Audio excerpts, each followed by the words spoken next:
Hello guys! Hello Pisces! Welcome dito sa aking channel, Kapalaran 888. Welcome guys! Alamin natin kung anong messages, vibration, gabay, energy para sa inyong lahat.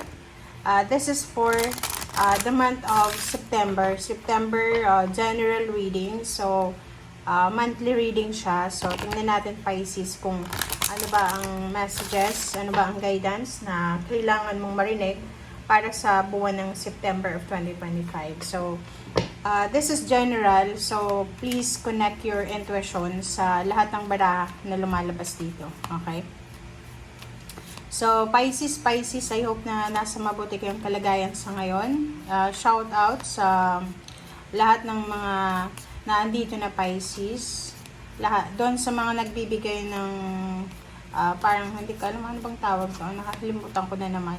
Yung super thanks. Okay? Thank you sa inyong lahat guys. Okay? Hindi ko masabi yung ano kasi yung iba wala namang pangalan. Please, pakilagay nyo yung pangalan para ma-shoutout kayo. Okay? Thank you sa lahat ng Pisces. Nasaan man kayong sulok ng mundo. Okay? So, Pisces, this is general monthly reading para sa inyong lahat. Alright, Pisces.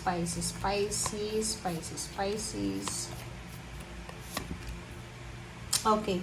First card mo dito, Pisces, is ready, set, go. Okay.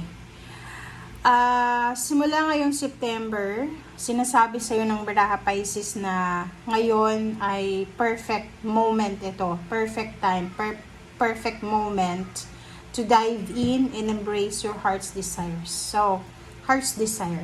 So, like for example, may mga Pisces dito na marami kayong mga gustong mangyari sa buhay nyo, mga plano sa buhay nyo, mga goals sa buhay nyo na pinapagpaliban nyo palagi. Yung parang kailangan yung unahin, yung kagustuhan ng kapamilya, or kailangan yung unahin yung kaligayahan ng ibang tao. And dito sinasabi ng bara sa'yo, Pisces, na you are ready. You're ready. Ready ka na. You're set. And you need to go. Okay? So, perfect timing, perfect energy, perfect relationship, perfect job, perfect career, or perfect na talaga ito. Okay? Kumbaga, this is the destiny. Dive in and embrace your heart's desire. Okay.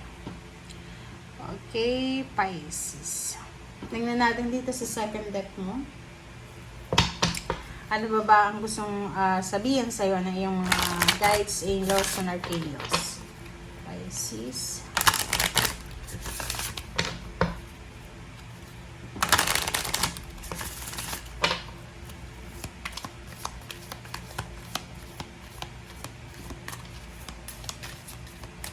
Pisces.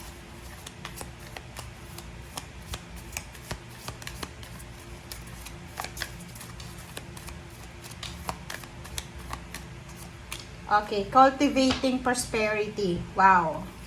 Pisces, the abundance of the universe is pouring into my life. Cultivating prosperity. So, merong mga Pisces dito na posibleng nagsisimula ka pa lang ng iyong business, nagsisimula ka pa lang na magtrabaho, or pwedeng yung iba sa inyo dyan ay, kumbaga, nagtatanim pa lang kayo. Nagtatanim pa lang kayo ng binhi. Okay? But the universe will pour so much abundance sa buhay mo. So, kung ano man to na ginagawa mo siya ngayon, it's either yun, nagtatanim ka ng binhi, ano man tong tinatrabaho mo sa ngayon, huwag kang mag-alala kasi, kumbaga, sabi sa barahan na to na it's perfect timing. Kumbaga, you are guided, you are protected ng universe. Okay? And simula ngayong September, maraming abundance and prosperity ang papasok sa buhay mo. Okay, thank you. So, tingnan natin dito sa third deck mo. Pisces. I hope na makaresonate kayo, guys. Yan sa mga Pisces na parang feeling nyo stagnant, yung energy nyo, yung parang kahit may trabaho, kahit may relationship, kahit may negosyo, kahit may ginagawa, yung parang feeling nyo, walang kwenta. Yung nakakaramdam kayo ng medyo negative. Okay. Knight of Pentacles. Next is Four of Pentacles. Nine of Cups. Ace of Wands. And King of Wands. Okay, Pisces, ang sa ilalim mo dito is Princess of Cups. So, Princess of Cups, this is your energy. Sa kahit anong sitwasyon sa buhay mo, masaya ka, malungkot, may blessings or wala, sinasabi ng Princess of Cups na kailangan mong kumalma. As a water sign, kalmado naman yung mga water sign. Pero, yung mga water sign, pag may mga problema sila or may mga hindi pumapabor sa kanilang sitwasyon, parang balisa na mga problema, parang gano'n. So, kasi masyado mong emotional kasi yung water sign. So, ikaw Pisces, sinasabi ng barahan na kalmahin mo ang sarili mo. Okay? Ngayong September na to, given na marami kang blessings sa darating and marami kang gagawin na pagbabago sa buhay mo, kailangan mong kumalma. Okay? Nine of Pentacles, sinasabi ng barahan sa'yo dito, congratulations Congratulations Pisces, anumang sitwasyon mo sa buhay, because there's an incoming job offer, there's a money. Yun nga sabi dito na the abundance of the universe is pouring into your life. So, pera siya, okay? Maraming pera.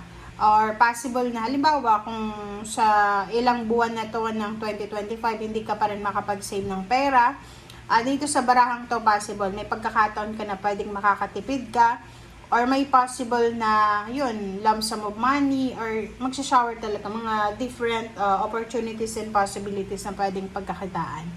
So, yun, there's an incoming money, and one form of that is King of Wands. So, isang form ng pwedeng pagkakitaan, isang form ng pwedeng parating sa buhay mo is trabaho. So, pwedeng ikaw ay ma-hire this September, or pwedeng ikaw ay mapopromote this September, or pwedeng ikaw ay kumbaga mabibigyan ng recognition, ng awards, ng rewards ngayong September. So, nakikita ko sir dito na because of financial abundance or kumbaga prosperity and abundance na magsha-shower sa buhay mo, nandito yung Four of Pentacles, sinasabi ng barahan na sobra-sobra kang magiging parang kuripot ba? Okay, yun, yung pinaka malapit na term dito is kuripot. So, halimbawa, the more money na parating sa buhay mo, the more money din na isi-save mo. Parang ganun. And, kung ano man to ng opportunities and possibilities na darating sa'yo sa usaping financial, makakatulong to sa'yo para makapag-save ka ng maraming pera. And sa usaping emotion, there's an Ace of Wands and Nine of Cups. So, isang exciting, this September is sobrang positive month para sa'yo. Kasi there's an exciting news, plans, na posibleng darating sa buhay mo or maiisip mo na pwedeng magdala sa'yo ng happiness, emotional peace. So, there's an incoming celebrations. There's a Nine of Cups. So, yung Nine of Cups dito is all about emotional success, emotional happiness, emotional healing, parang ganon. So, wish fulfillment sa usaping emotion. Like, for example, may mga Pisces na hindi mabuntis, possible na may good news yun. Pwede pag-check mo ng pregnancy test, buntis ka na.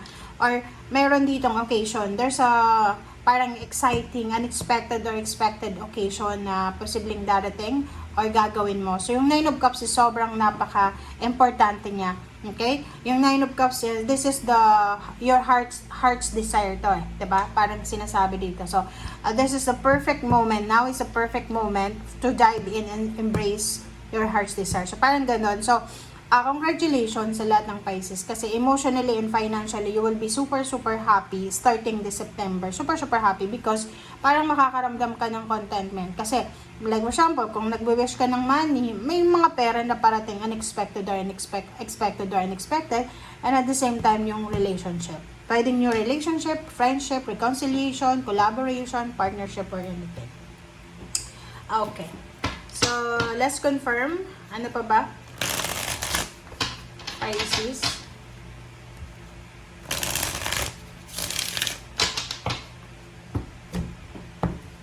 Let's confirm, Pisces. Okay, Five of Cups. And Nine of Wands. Wow. So, congratulations sa inyo talaga.